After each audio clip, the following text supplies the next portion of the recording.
everyone.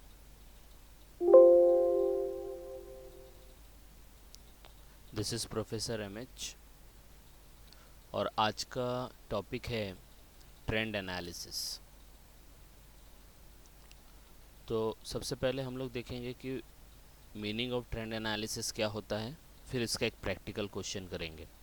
तो सबसे पहले ट्रेंड एनालिसिस, तो आपने सुना होगा कभी कभी ये वर्ड आता है कि ये बहुत ज़्यादा ट्रेंडिंग हो रहा है, राइट, ट्रेंड में बहुत चल रहा है। तो ऐसे वर्ड हम लोग को सुनने में आते हैं। लेकिन अकाउंट्स की बात करें, उसमें ट्रेंड एनालिसिस क्या होता है?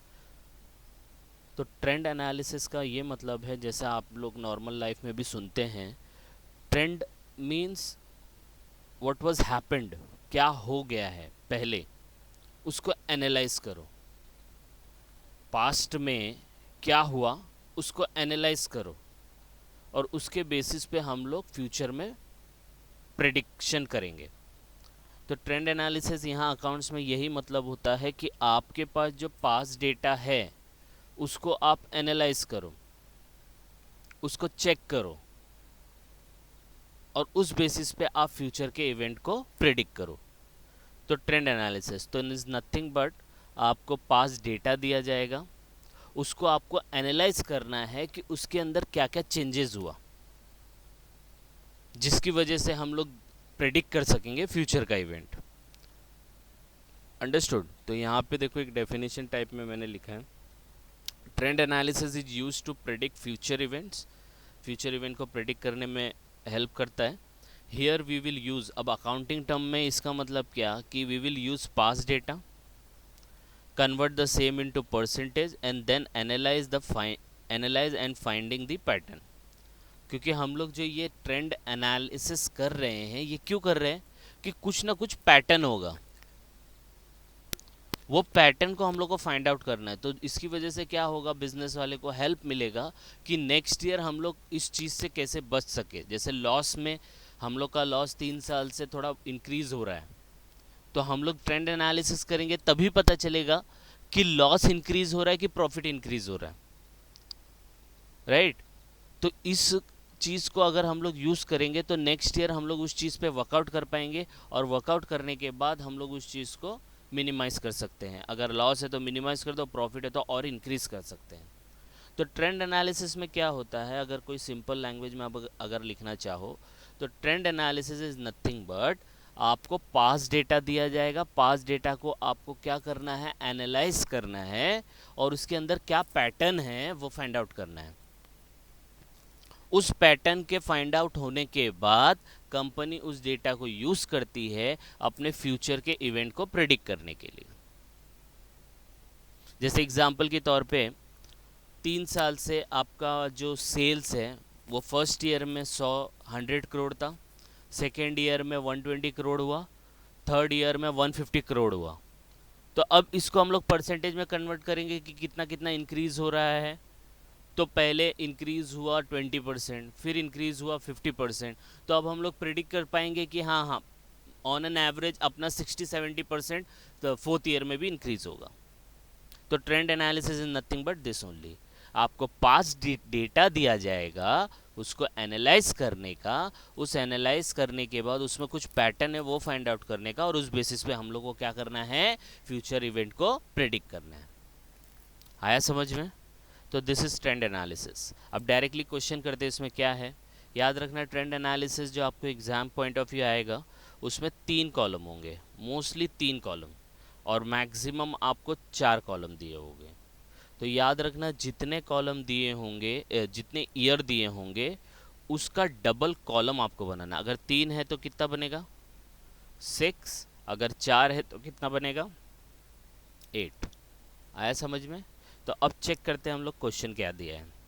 तो यहाँ पे देखते हैं, from the following prepare trend analysis for the year ending March 2018, March 2019, March 2020।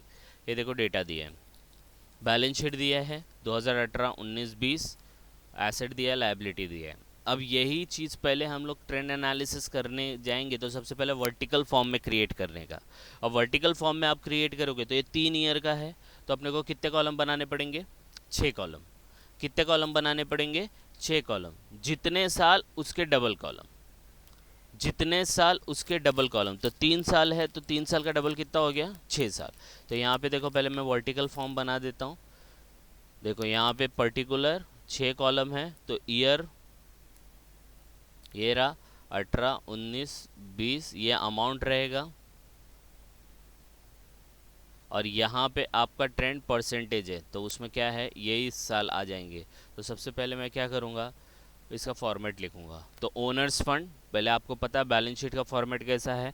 Balance sheet is divided into divided into 2 part, sources of fund. यहाँ पे मैंने लिखा नहीं है, पहला आएगा सोर्सेज ऑफ फंड, फिर होएगा application of fund. Sources of fund में 2 पार्ट होता है। सोर्सेज ऑफ फंड में कितना पार्ट होता है, 2 पार्ट होता है, ओनर फंड, लोन फंड, या ओन फंड, लोन फंड, या ओन फंड या ओड फंड, कुछ भी बोल सकते हो। लोन फंड बोलो या बोरोड फंड बोलो या ओड फंड बोलो, उसका मतलब सेम ही होता है। तो ओनर्स फंड और लोन फंड, ये 2 पार्ट होता है। सोर्सेज में 2 पार्ट है, एप्लीकेशन में 3 है। Fixed assets, investment, working capital. Fixed assets, investment, working capital, आया समझ में। तो टोटल कितना पार्ट हो गया, 5 पार्ट हो गया। कितना पार्ट हो गया, 5 पार्ट हो गया। तो यही 5 पार्ट को पहले लिखेंगे। तो मैंने आपको बोला था, जब फॉर्मेट आप बनाओगे, वर्टिकल आप जब बनाओगे, तो आपको क्या करना है, हर एक आइटम के नीचे 5-5 लाइन छोड़नी है। तो 5-5 लाइन छोड़ना है, लेकिन मैंने यहाँ पे नहीं छोड़ा, मैंने डायरेक्टली बनाया, क्योंकि ये प्रेजेंटेशन है तो यहाँ पे स्पेस का थोड़ा प्रॉब्लम होता है, तो डायरेक्टली मैंने प्लेस किया है। तो सबसे पहले क्या करेंगे, शेयर कैपिटल लिखेंगे, क्योंकि ओनर फंड आ गया शेयर कैपिटल में, आप लोग चेक कर सकते हैं।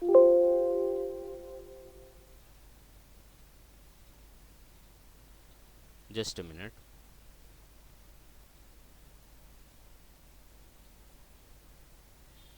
ये आपका बैलेंस शीट है, तो यहाँ पे देखो आप, इसके अंदर शेयर कैपिटल भी लिख, यहाँ पे है देखो, रिजर्व 2 दिया है। ये चाहिए तो आप यहाँ पे नोट डाउन कर लेने का, ये रिजर्व है, ये शेयर कैपिटल है तो एस लिख लो। फिर ये क्रेडिटर है, ये करंट लायबिलिटी होता है, इतना तो आपको पता होना चाहिए। डिबेंचर है, ये लोन फंड होगा। Provision for income tax, current liability, CL, CL bank, CL, ये भी करंट लायबिलिटी है और ये भी करंट लायबिलिटी है। तो पहले लिख लेंगे तो अच्छा है। अब ये जैसे ये डेटर है, यहाँ पे आ जाते हैं। डेटर आपका current asset, current asset, cash and cash equivalent भी करंट एसेट होता है, स्टॉक भी करंट एसेट होता है। करंट एसेट ये तो दिया है, देखो यहाँ पे। प्रिलिमिनरी एक्सपेंसेस, ये आपका फिक्टिशियस एसेट्स होता है, फिक्टिशियस, तो ये माइनस होएगा, कहाँ पे माइनस होएगा, रिजर्व्स एंड सरप्लस में से। फिक्स्ड एसेट तो फिक्स्ड एसेट्स है, और ये आपका करंट एसेट, ठीक है। तो ये आपका हो गया पूरा, बाइफिकेशन हो गया। तो ये डायरेक्टली बाइफिकेशन वहाँ पे प्लेस कर दो।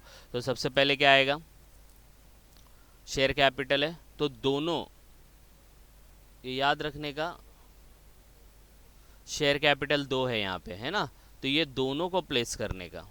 देखो ये वाला और ये वाला, तो ये पहले मैं लिख दूंगा शेयर कैपिटल, देखो दोनों का अमाउंट आ गया।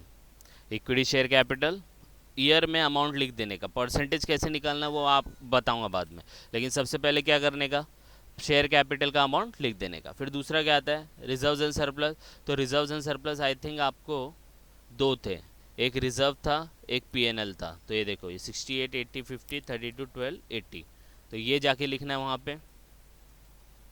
देखो ये दोनों लिख दिया, तीनों साल का अमाउंट लिख देने का। इसमें एक ही कॉलम में एक ईयर का एक कॉलम, क्योंकि ये बड़े बड़े कॉलम आएंगे ना, तो यहाँ पे डबल कॉलम या 4 कॉलम नहीं बनाने का, यहाँ पे एक ईयर का एक कॉलम। रिजर्व्स एंड सरप्लस के बाद क्या माइनस करते हैं, फिक्टिशियस एसेट्स। तो फिक्टिशियस एसेट एक आया था, प्रिलिमिनरी एक्सपेंसेस, अगर चाहिए तो आप देख सकते हो, यहाँ पे एक आया था, देखो यहाँ पे प्रिलिमिनरी 12,8,4, तो ये माइनस होता है वहाँ पे, तो ये हम लोग ने यहाँ पे लिख दिया। आया समझ में। अब इसको प्लस माइनस करेंगे, ये इनको ऐड करके ये माइनस हो जाएगा, तो आपको ओनर फंड मिल जाएगा 5,18,000, 5,14,000, 5,86,000। आ रहा है समझ में? एकदम सिंपल है, एक एक लाइन में बनाते जाने का। अब ओनर फंड हो गया, अब लोन फंड लिखेंगे। तो लोन फंड चेक करने का है क्या?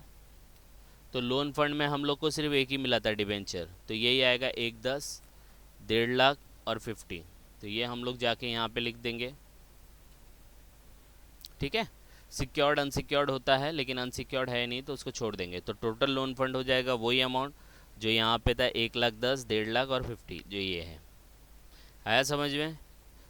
इन दोनों को टोटल कर लेंगे, ये वाला पार्ट और ये वाला पार्ट। तो ये आएगा आपका 6,28,000, 6,64,000, 6,36,000। तो ये तो आपका क्या हो गया, क्या हो गया ये आपका सोर्सेज ऑफ फंड हो गया। अब हम लोग एप्लीकेशन ऑफ फंड करेंगे। एप्लीकेशन ऑफ फंड में 3 आता है, फिक्स्ड एसेट्स आता है, इन्वेस्टमेंट आता है और वर्किंग कैपिटल आता है। क्या आता है? Fixed assets, investment, working capital. Fixed assets, investment, working capital, यहाँ पे 3 और ऊपर 2। तो ऊपर 2 कौन कौन से थे? एक ओनर फंड था, दूसरा लोन फंड था। अब नीचे आएगा fixed assets, investment, working capital. बोलो कौन कौन सा आएगा? Fixed assets, investment, working capital. तो लिखते हैं application of fund, fixed assets. अब चेक करने का फिक्स्ड एसेट्स है क्या अपने पास? देखो फिक्स्ड एसेट्स यहाँ पे है, हाँ है, देखो है 5,47,000, 5,98,000, 5,00,000। तो ये जाके यहाँ पे लिख देंगे टेंजिबल इंटेंजिबल फिक्स्ड एसेट्स 5,47,000, 5,98,000, 50। अब बोलेंगे सर ये कैसे पता चला कि टेंजिबल है इंटेंजिबल है? आप डायरेक्ट यहाँ पे भी लिख सकते हैं, ऐसा कोई हार्ड एंड फास्ट रूल नहीं है। आया समझ में? डायरेक्ट भी आप फिक्स्ड एसेट्स के सामने लिखेंगे तो भी चल जाएगा। इंटेंजिबल अपने पास नहीं है तो उधर डैश करेंगे, तो टोटल फिक्स्ड एसेट्स आपका आ जाएगा 5,47,000, जो अमाउंट ये दिया है उतना ही आ जाएगा। इन्वेस्टमेंट अपने पास नहीं था इसलिए यहाँ पे डैश आया है, आप चेक कर सकते हैं। इन्वेस्टमेंट नहीं है यहाँ पे, देखो कोई भी इन्वेस्टमेंट नहीं है। ओके, तो इन्वेस्टमेंट में हम लोग क्या करेंगे? ब्लैंक कर देंगे। हो गया। अब क्या करेंगे हम लोग? वर्किंग कैपिटल करेंगे। अब देखो ये नेक्स्ट स्लाइड पे जाएगा, इसलिए बैक करता हूँ।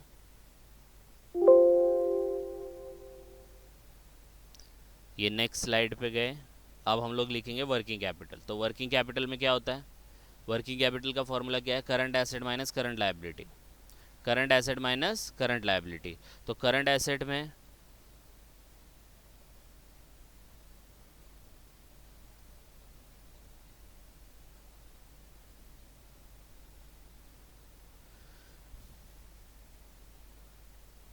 ये आपका यहाँ पे, जस्ट मिनट,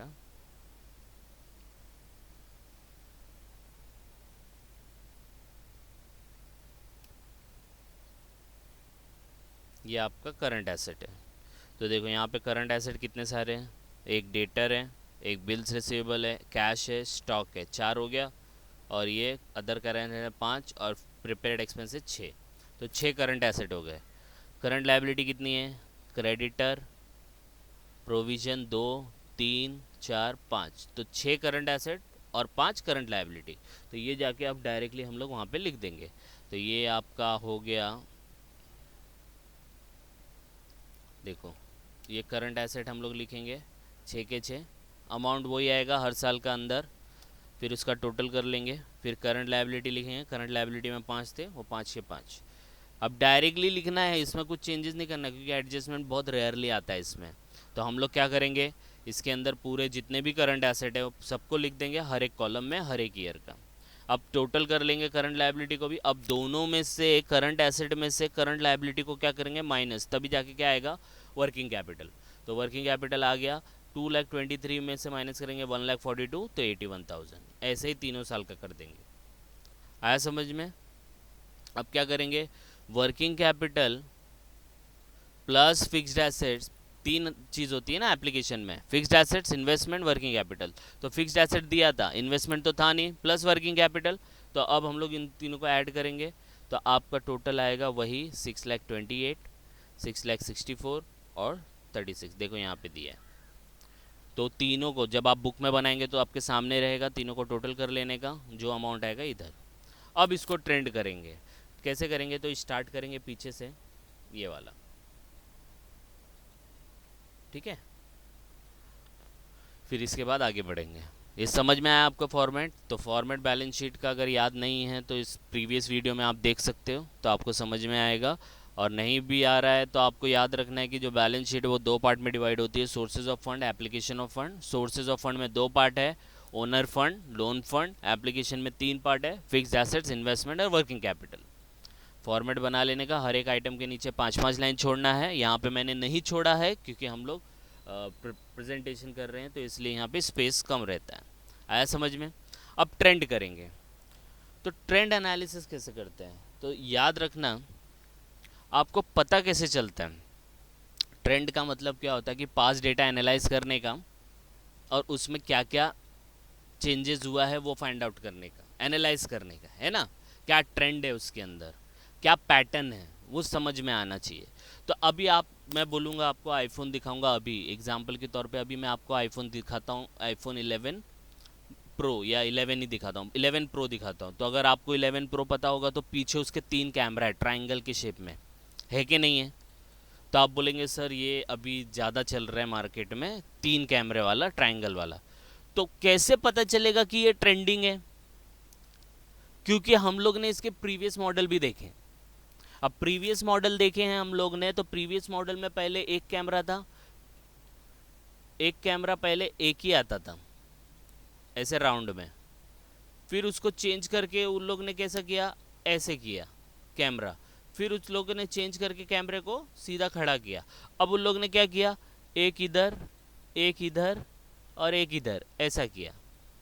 तो इन सब को एनालाइज करने के बाद ये पता चला ना जो अभी चल रहा है वो ये वाला है। तो इसमें भी क्या होता है कि जब आप ट्रेंड करते हो तो हम लोग को प्रीवियस देखना पड़ता है, उसके बेसिस पे देखना पड़ता है क्या ट्रेंडिंग में। तो इसमें क्या करना है हम लोग को, ये जो 3 साल दिया होगा ना, तो ये 3 साल में सबसे ओल्ड वाला देखने का। सबसे ओल्ड क्या है, तो जैसे आईफोन में ये वाला ओल्ड था, तो ओल्ड में पहला एक ही कैमरा था, अब 3 कैमरा है, तो चेंजेस हुआ है ना। तो अभी समझो अभी आईफोन वाले ने डिक्लेयर किया 15 सितंबर को आईफोन 12 लेके आने वाला, अब हो सकता है उसमें 4 कैमरा हो, कुछ बोल नहीं सकते ना। तो सेम वे में यहाँ पे क्या करना है कि 2018 जो सबसे पुराना है उस बेसिस पे हम लोग नेक्स्ट ईयर का ट्रेंड करेंगे। ओके, तो क्या करने का, 2018 परसेंटेज में कन्वर्ट करना है ना, तो 2018 को पूरे अमाउंट को 100 अज्यूम करने का।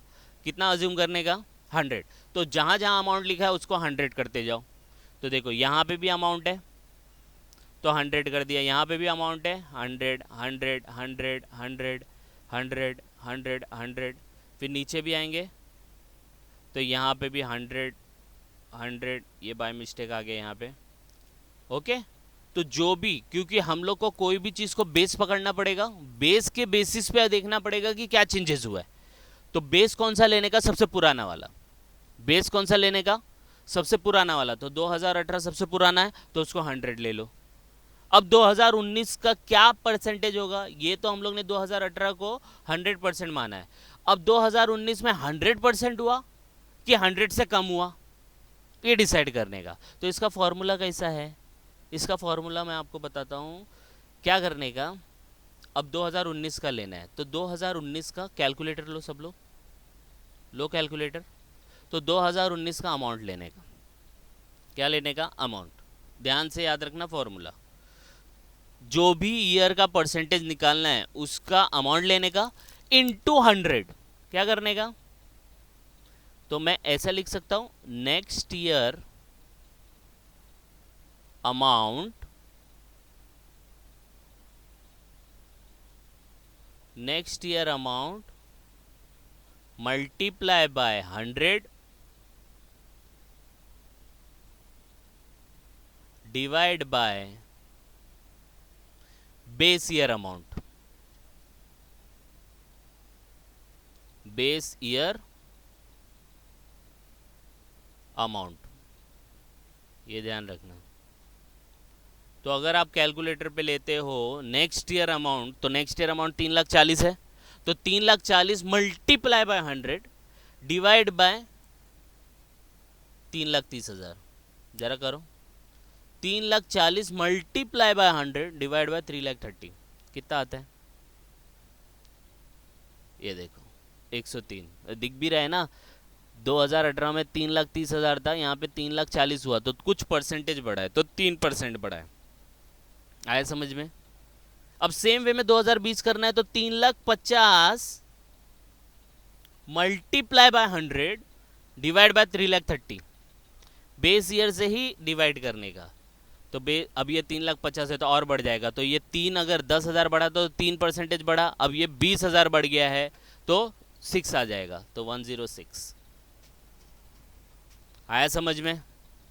तो क्या करने का, ट्रेंड निकालने के लिए पहले तीनों वर्टिकल बैलेंस शीट कन्वर्ट करने का, अमाउंट को एक एक कॉलम में डालने का, और परसेंटेज निकालने के लिए जो सबसे पुराना साल है, सबसे पुराना साल है उसको 100 लेने का। 100 लेने के बाद जब दूसरे ईयर का परसेंटेज निकालोगे तो सबसे पहले क्या करने का, नेक्स्ट ईयर का amount multiply by 100 divide by base year का अमाउंट। तो बेस ईयर मतलब सबसे पुराना वाला साल। अब सेम वे में अब ये वाला करेंगे। देखो ये तो सिंपल है, ये 100 लिया तो नेक्स्ट ईयर अमाउंट कितना है, 90,000, तो 90,000 multiply by 100 divide by base year कौन सा है, ये। हर एक रो का बेस ईयर अलग होगा, हाँ ये याद रखना, हर एक रो का। अब नेक्स्ट रो है तो इसका बेस 1,00,000 होएगा, अब यहाँ पे आएंगे तो इसका बेस 68,000 होएगा, यहाँ आएंगे तो 32,000 आएगा, यहाँ आएगा तो -12 आएगा, यहाँ आएंगे तो 5,18,000 आएगा। आया समझ में? तो यहाँ से देखो पता कर सकते हो, 1,00,000 है 90 हुआ, तो मतलब अगर ये 100 है तो ये 90% होएगा, चेक करो। तो वैसे ही करने का, 90,000 90,000 into 100 divide by 1,00,000, 1,10,000 multiply by 100 divide by 1,00,000, तो ये 110 है तो 110 हो जाएगा। ऐसे सबका करेंगे, नेक्स्ट वाले का भी करेंगे। तो 80,000 multiply by 100 divide by 68,000, 50,000 multiply by 100 divide by 68,000, ये आ गया। सेम वे में 12,000 multiply by 100 divide by 32,000, 80,000 multiply by 100 divide by 32,000, ये आ गया। अब ये माइनस का देखो है तो माइनस का घबराने का नहीं, माइनस को माइनस ही रखने का। एज ऑफ नाउ माइनस को कैलकुलेटर पे नहीं लेने का, माइनस को कैलकुलेटर पे नहीं लेने का। तो 8,000 multiply by 100 divide by 12,000, 4,000 multiply by 100 divide by 12,000, ये आ गया। उसको माइनस में ही लिखेंगे चलेगा। फिर अब ये है, अब ये वाला करेंगे तो 5,14,000 मल्टीप्लाई बाय 100 डिवाइड बाय ये वाला हम। आया समझ में? सेम यहाँ पे भी 1,50,000 मल्टीप्लाई बाय 100, मल्टीप्लाई बाय 100 ही करने का, multiply by 100 divide by 110, 50,000 multiply by 100 divide by 110, ये आएगा। तो सब ऐसे ही करते जाने का। आया समझ में? तो ये पार्ट आपका ट्रेंड कंप्लीट हो गया। अब वर्किंग कैपिटल करेंगे, तो वर्किंग कैपिटल पीछे है, इसमें भी सेम जो बेस ईयर है 2018 उसको 100 ले लेंगे, सब 100 है, देखो है कि नहीं। बस अब कैसा करेंगे, क्या बताया था, तो नेक्स्ट ईयर अमाउंट हर एक रो वाइज लेने का। 75,000 multiply by 100 divide by 68,000, 22,000 multiply by 100 divide by 12,000, ऐसे करते जाएंगे तो यहाँ पे आपका परसेंटेज आएगा। फिर 40,000 multiply by 100 divide by 32,000, 48,000 multiply by 100 divide by 32,000, 42,000 multiply by 100 divide by 38,000, 30,000 multiply by 100 divide by 38,000, ऐसे करते जाएंगे। तो ये सब करेंगे आप तो आपको परसेंटेज मिलते जाएगा सेम वे में, बस ये करके छोड़ देने का। तो this is all about trend. तो याद रखना, base next year amount, next year amount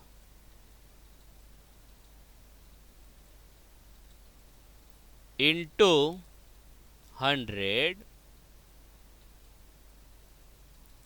divide by base year